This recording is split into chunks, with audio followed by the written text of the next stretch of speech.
Kuya! Alam mo, sa totoo lang, madali lang naman manungkit eh. Pero guys, mahirap manungkit nang nasa taas ka ng bangkang walang katig. Teka ha. Kailangan stable ang mga tuhod mo dito eh. Aray, aray. Aray. Yun. So, anong pagkakaiba ng kalamansi at saka ng dayap? Obvious ba? Mas malaki yung dayap. Pero pag mas malaki ba, mas maasim din? Tikman natin. So, eto yung kalamansi. Asim. Mas maasim yung dayap! Kinikilig ka ba kapag nakita mo ang crush mo? Pwes, mas kikiligin ka sa mga prutas at halaman na aming ibibida. Mga pampaasim na talaga namang magbibigay ng asim-kilig sarap sa mga putahing nakasanayan na natin. So, ganito yung itsura nung palapat kapag nahugasan na siya tsaka nahiwa na siya.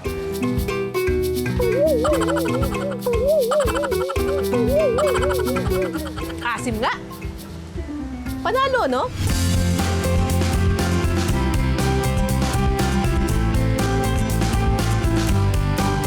Bongga!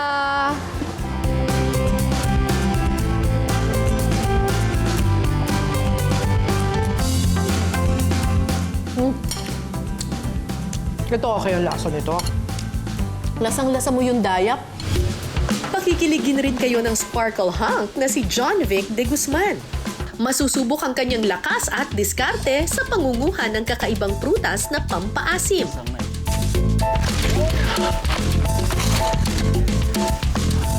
Medyo matinik, kagoy. Ayun, sumasabit to. Kung di ako nakapans, baka balat ko yung nakasabit. Niluko for you. Nasagutin mo na ba ako? Pinakilig yung sarili. Siyempre, lagyan natin ng konting sabaw ng adobo. Kung ikukumpara to sa regular na adobo, masasabi kong iba yung twist nito dahil sa nanunuot na asim nung limuran. Nangangasim na ba kayo? Pamimitas sa mga prutas at halamang pampaasim, simulan na natin. Parang nagkikrave ako for sinigang. Alam nyo ba na dito sa Pilipinas, marami tayong iba't ibang ginagamit na pampaasim para gumawa ng sinigang. Dito sa Valenzuela, hindi sampalok, hindi kamyas, hindi bayabas, kundi may ginagamit silang isang kind of fruit na kung tawagin nila, palapat. Kuya Marvin, pamilyar ka doon sa palapat. Ako, mami. Ano ba yon? Ginagawa Hindi po pilipet, ha? Hindi po, hindi po. Ano? Inaano po sa pagluto ng sinigang, ma'am. Pang sinigang. Ako, ma'am. Alam mo ba kung saan makakakuha ng palapat? Dito po, ma'am, sa palaisdaan po, ma'am. Sa palaisdaan. Apo. Magbabangka tayo. Apo, ma'am. O, bongga, halika na. Magbangka tayo. Dito, ma'am.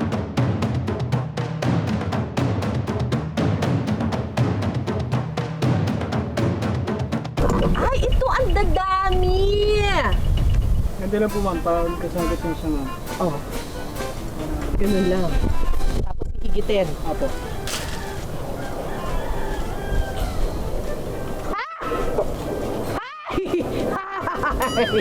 Kuya! Alam mo, sa totoo lang, madali lang naman manungkit eh. Pero guys, mahirap manungkit nang nasa taas ka ng bangkang walang katig. Teka ha. Kailangan stable ang mga tuhod mo dito eh. Ayaw, kuya! Kuya, ikaw na lang. Ikaw na lang. Di ko kaya.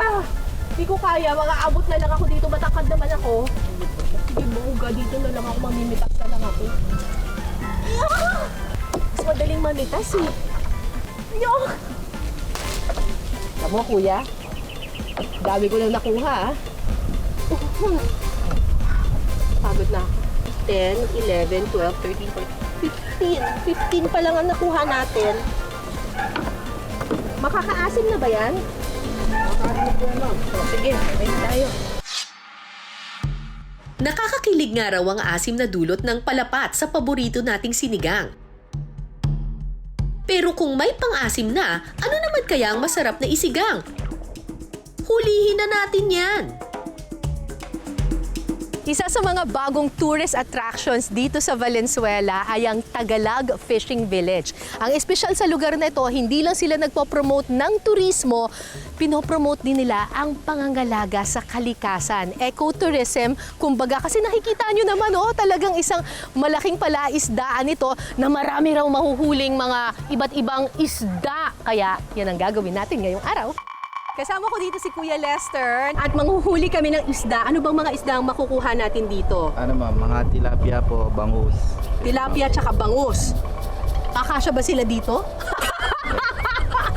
Okay, sige po kuya. Paano po, ilulubog lang ng ganyan? Yes ma'am. Sige. Papainan muna natin para pag Ayan na! Umahon na! Ay, alam na niya. Hoy, umahon ka! Masarap yung food! Talaga magpapain muna tayo ng pagkain. Pag umahon, huhulihin ko. Guys! Yan.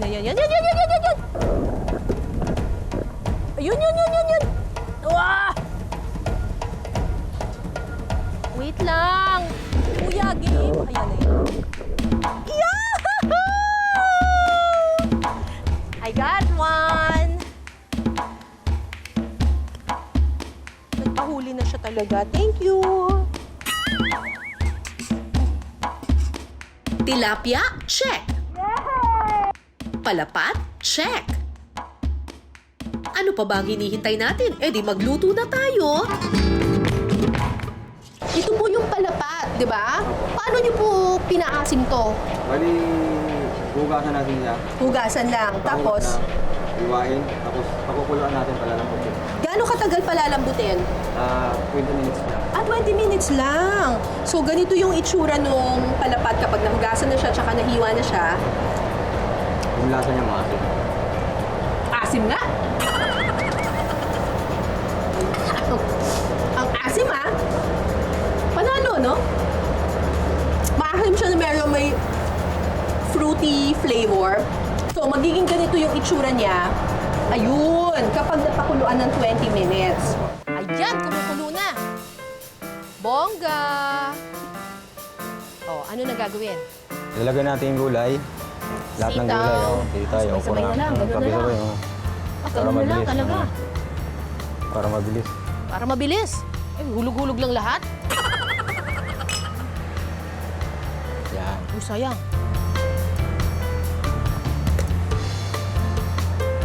Pakuluan natin palambot. Tapos papakuluin. Okay. Ilalagay na rin ang siling pangsigang at ang tilapia.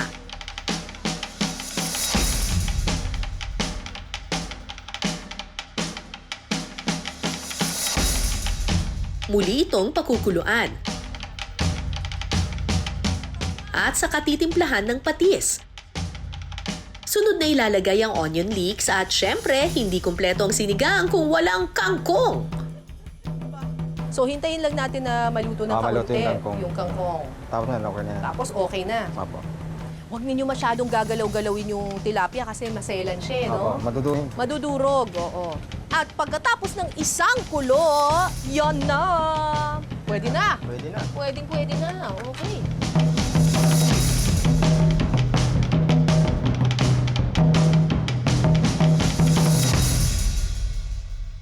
Okay, tikman na natin itong sinigang sa palapat. Grabe yung sabaw, oh. Grabe yung sabaw. Ang lapot, oh. Oh, di ba? Akala mo may gabi eh. Pero, but no. Palapat lang po talaga ito. Grabe. Okay, dahil. Tikman ko muna yung sabaw, ha? Ay, panalo. Yung super lapot niya, tapos saktong-sakto lang yung asim niya.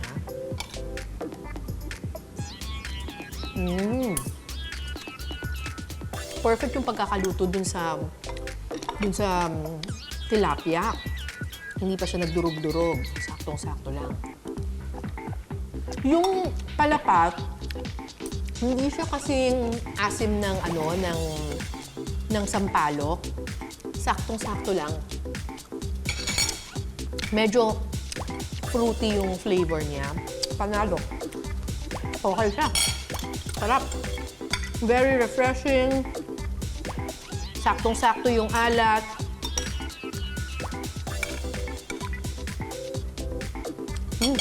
Tapos okay yung consistency. I love it. Kasama ko dito si Ma'am Mary Rose.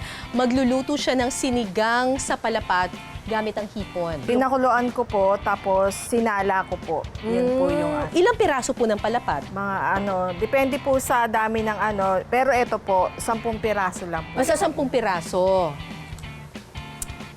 Asim nga, no? Bukod sa tilapia, masarap ding pampaasim sa sinigang na hipon ang palapat. Tikman muna natin yung sabaw.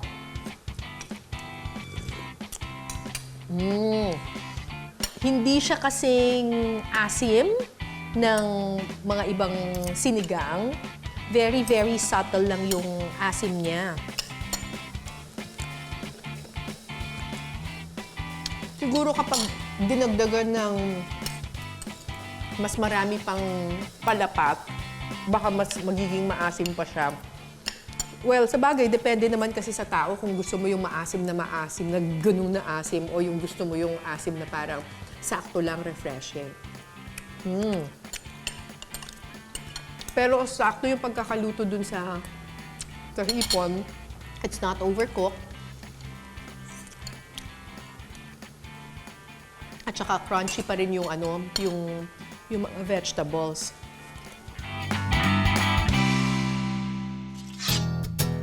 Mas malaki sa kalamansi at nahahawig sa lemon. Ang prutas na ito kabilang sa pamilya ng citrus at mayaman din sa vitamin C. Ito ang dayap o key lime. Dito sa Valenzuela, masarap itong pampaasim sa pinangat. Ang tawag dito ay mga bunga ng dayap. Yung bunga ng dayap, usually ginagamit siya para sa pag nagluluto ka ng leche flan, mga desserts, ganyan. Or minsan ginagawa nilang juice. Pero dito sa Valenzuela, yung dayap ay pwede rin daw ihalo sa ulam. Mamaya tuturuan tayo ni Christine kung paano gumawa ng pinangat na pampano tapos may dayap. Ang dami namang bunga dito. Mag-ingat lang po kayo kapag kukuha kayo nito kasi po medyo matinik po siya. Yung mga sanga po nung dayap, kung titingnan nyo, meron siyang tinik.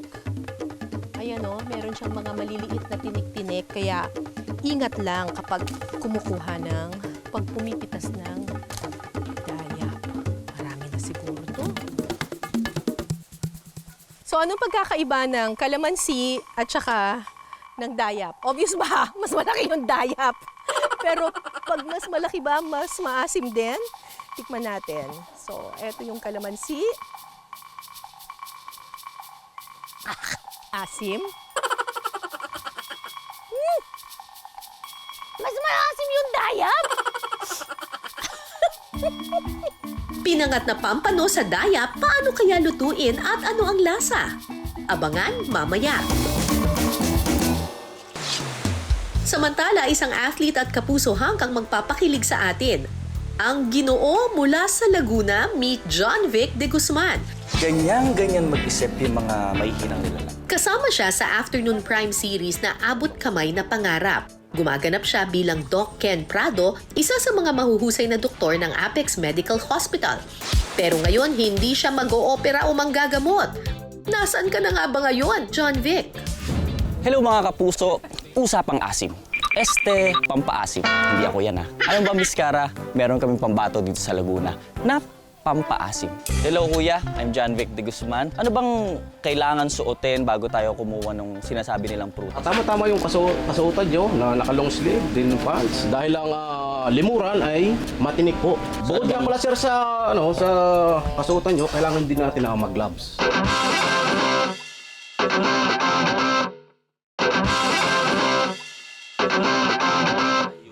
So outfit check, long sleeves, sapatos, pants, helmet, at syempre ang lagayan natin ng ating kukunin mamaya. Tara, let's go! Punitin ang sedula. Medyo magiging challenging tong mga gagawin namin. As you can see, pababa kami dito sa medyo makitid na daan. Ingat ha, ingat. Tuwing kailan namumunga yung limuran? August, September, October, yan. Season talaga ng ng pamumunga ng limuran. Trivia muna tayo mga kapuso. Alam niyo ba kung anong tawag sa kakaibang prutas na ito na tila kaliskis ng ahas ang balat? Limuran kung tawagin ni John Vic, lituko naman sa ibang lugar. Bunga ito ng halamang yantok o ratan. Asa sobrang taas niya bumagsak? Opo sir, bumigay yung pinakang ginagapangan niya na punong kahoy. Bali ang limuran niya pala depende rin ng itataas niya sa punong kahoy na kanyang gagapangan. So gaya nito, nangyari nalaglag siya dahil hindi na enough yung pinagkakapitan niyang puno. Basic.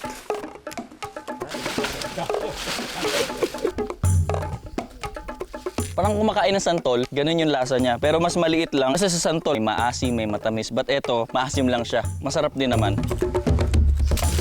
So ngayon pupunta tayo dun sa medyo mataas. Nagamitan natin ng karet. Ang tawag niya, kuya?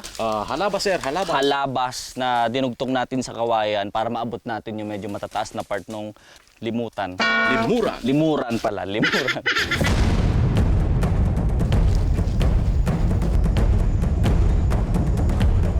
Ready ka na bang manungkit, Doc Ken, John Vic?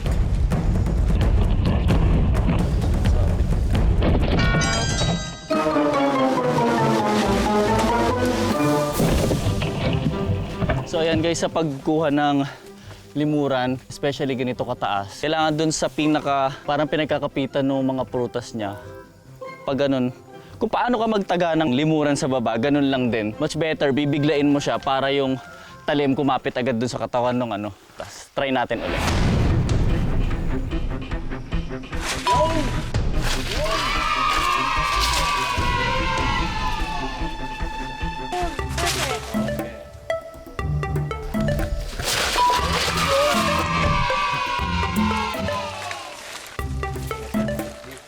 Medyo matinik, agoy. Ayun, sumasabit to. Kung di ako nakapans, baka balat ko yung nakasabit.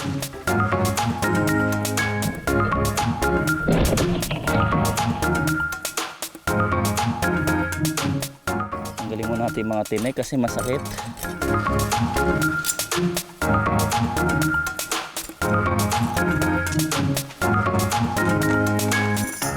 Ito na po pala ang itsura ng ratan kapag binalatan.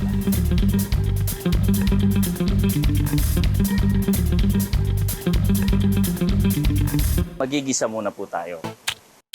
Una munang igigisa ang bawang at sibuyas Lagyan na natin. Iya. at saka ilalagay ang manok. Hintayin po nating mag-brown ng konti. Sa totoo lang, nag-stay rin po ako sa Cavinti for a while, pero ang natikman ko lang dito yung apripaya. Opo, apripay. And itong adobong nilagyan ng ratan. Basically, first time ko pong matatry ito, luto nyo po. Sunod na ilalagay ang toyo, dahon ng laurel, paminta at tubig. Takpan po natin para lumambot yung karne. Kapag kumulo, ilagay na ang pampaasim na ratan o limuran. Asin. Lagyan na rin ng kaunting suka. The last but not the least, ang oyster sauce. Oyster sauce. Yan talaga ang papalasa. Pinakahuling ilalagay ito sa Pinakahuling ating ilalagay.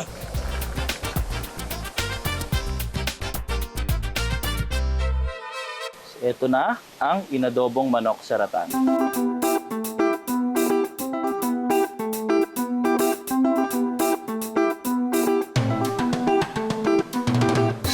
Siyempre, lagyan natin ng konting sabaw ng adobo.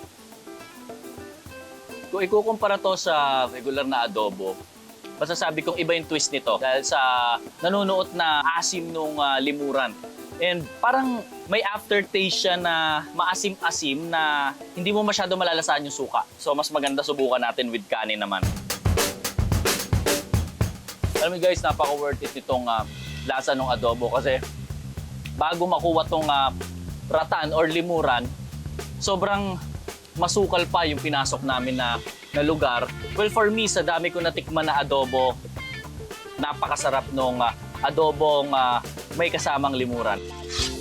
Isa sa mga kilalang maasim na prutas sa Pilipinas ang batuan. Ginagamit din itong pampaasim sa mga lutuin. Pero sa Laguna, maging ang dahon nito, aba, ginagamit din palang pampaasim? O John Vic, alam mo na kung anong susunod mong kukunin. So yan mga kapuso, kailangan natin i-check ngayon yung tinatawag nilang batuan. Pero dito sa Kabinti, ito ay tinatawag na bilukaw. So i-check natin yung dahon niya dahil sabi daw nila masarap daw tong i-mix sa mga gagawin mong pagkain. So mga kapuso, dahil masyadong mataas at matirik tong puno ng bilukaw, syempre kailangan natin ng expert. Tawagin natin si Kuya Colin. Siya yung aakyat dito dahil sanay na sanay siyang umakyat sa ganitong klaseng puno. Kaya naman. Sige, let's go kuya. Ingat lang kuya sa.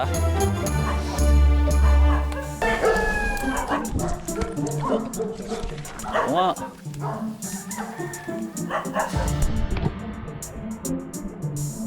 Kaya medyo mahirap lang umakyat ngayon dahil umulan. Kailangan expert yung aakyat dyan, guys. Ayan. Nakakuha na siya ng ano. Subukan ko umakyat. Hindi kaya. Hindi kasi kailangan nakapaa siya eh. Gaya ng ginawa ni Kuya Colin, oh. Kuya! Yan! So ito pala yung klase nung dahon. Kasi yung sinasabi ni Kuya na yung bunga niya talagang pinangaano sa sinigang, maasim. Pero itong dahon, maasim na din daw talaga.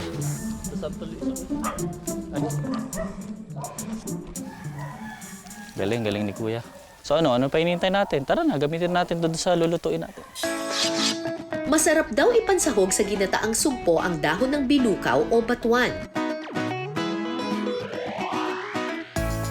Igigisa muna ang luya. Agad na isusunod ang sugpo.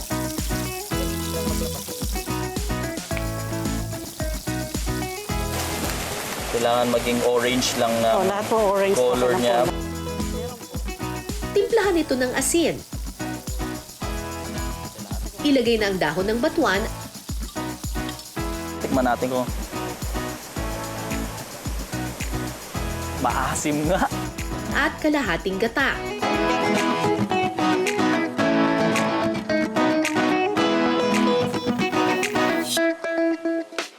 Hihintayin lang itong kumulo.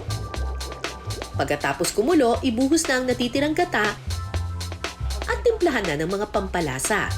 Hintayin ulit kumulo ang gata. At pagkatapos nito, ready to serve na.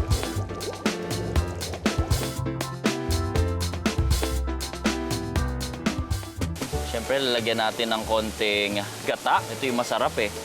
Ito yung pinaka-paborito ko sa seafoods eh. Sugpo.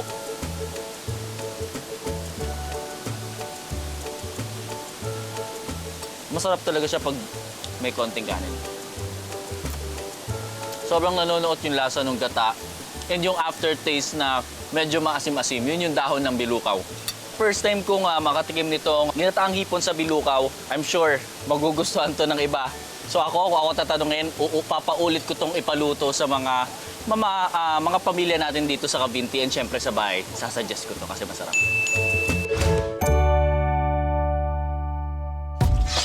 Samantala, ang mga nakuha nating dayap kanina, isasahog natin sa pinangat. Ngayon ko lang masusubukan ito ha. Kasama si Christine, ituturo niya sa atin kung paano magluto nito. Igigisa muna ang sibuyas at luya. Ako pag nagluluto kasi ako ng pampano, palaging steamed lang siya. Tapos lalagyan ko ng onion leeks, tapos parang may oyster sauce, Yes yung po. Pwede rin po yun. ganyan. Yung sa akin po kasi, kaya ako po Pero ito ginigisa. parang okay to Opo. Para lang po lumabas yung aroma, lalo na po yung sa luya.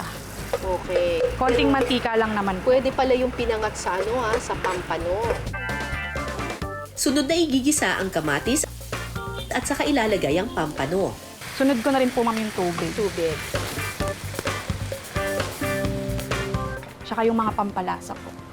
So yung dayap mamaya na yun. Yes po. Antayin lang po natin kumulo po yung tubig. Tsaka po natin, Ano naman powder yan? ano po, white pepper po. Ah, pepper. Yes po.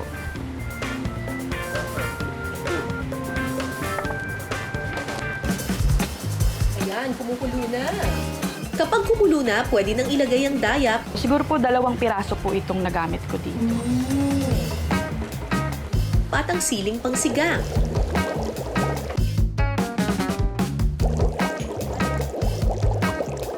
Maya-maya pa, pwede nang tikman ang ating pinangat na pampano sa dayap. Pinangat na pampano sa dayap, kikiligin kaya ako sa asim sarap? I really love this. Ito ay pampanong pinangat na may dayap.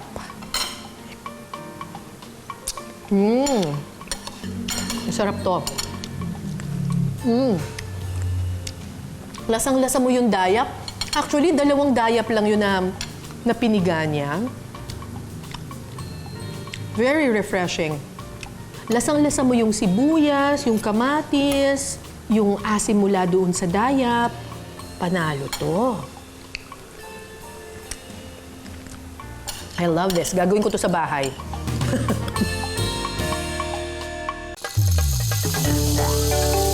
Bukod sa mga nakasanayang suka, sampalok, kamyas at kalamansi, marami pang mga pampaasim na dapat makilala natin. Extra challenge man ang pamimitas at pagkuha sa mga prutas at halamang ito, sulit naman ang hirap. Dahil ang asim na hatid sa mga lutuin, natatangi at may kakaibang kilig. Hanggang sa susunod nating kwentuhan at salo-salo, ako po si Cara David. Ito ang Pinas Sarap. Masarap to, masarap.